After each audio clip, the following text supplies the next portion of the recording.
Nature's wealth, good for your health. This is the Raw Life Health Show. Hello, everybody. Welcome. I want to talk today about cooked food addiction. It is hard to believe or understand something that we just do so normally in our life is something we can call an addiction. But when we think about what an addiction is, it's something that we can't stop even if we want to. Some people say, well, if we want to stop strong enough, we will. If we feel passionate enough to stop, we can.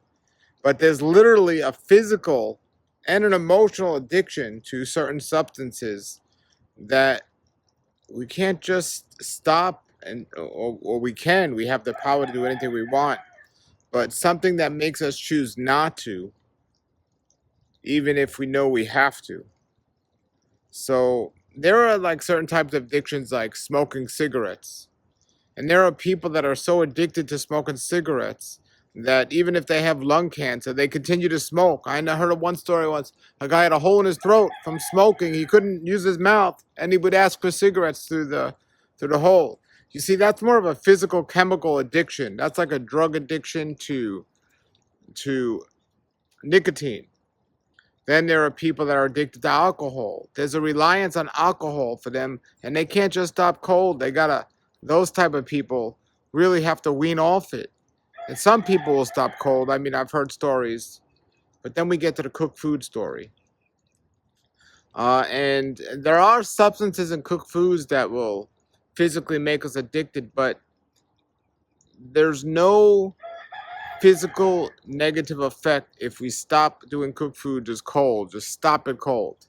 It's not like nicotine. It's not like drugs. It's not like alcohol. You can physically stop eating cooked food and have no negative side effects that's going to be detrimental to your health, other than maybe detoxifying too quickly, which is something I help people, slowly get into this. You don't have to stop overnight but if you have a serious disease, if you're like massively overweight, I recommend people stop eating the things that are contributing to the problem. The number one thing causing problems today when it comes to health issues that we force upon ourselves is overconsumption of what people call food.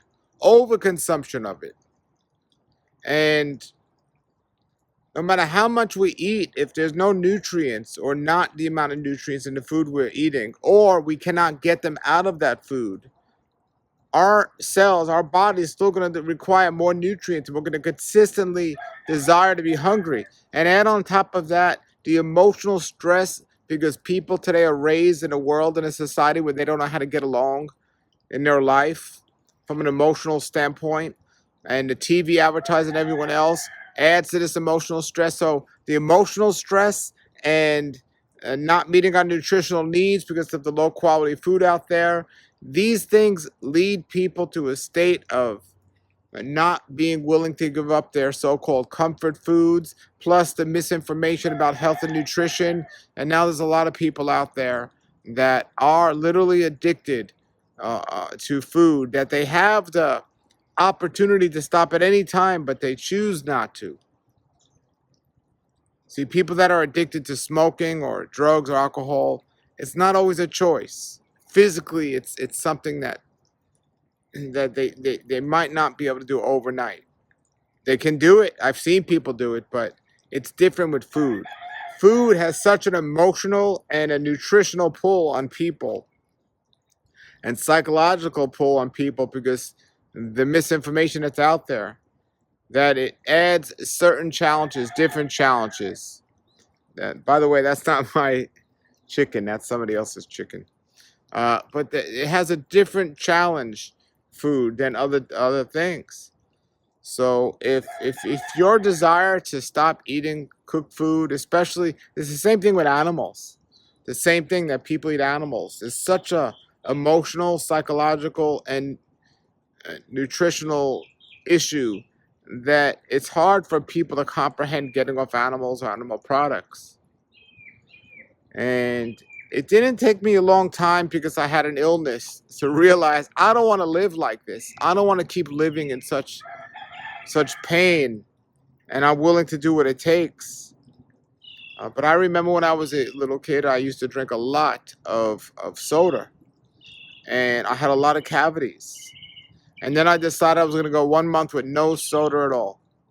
And I did. And after that month, I tried a can of soda, and I was like, how did I ever drink this? It was way too sweet. It just didn't taste well enough. And there are many tricks and ideas and ways to get yourself off things that you're so reliant on.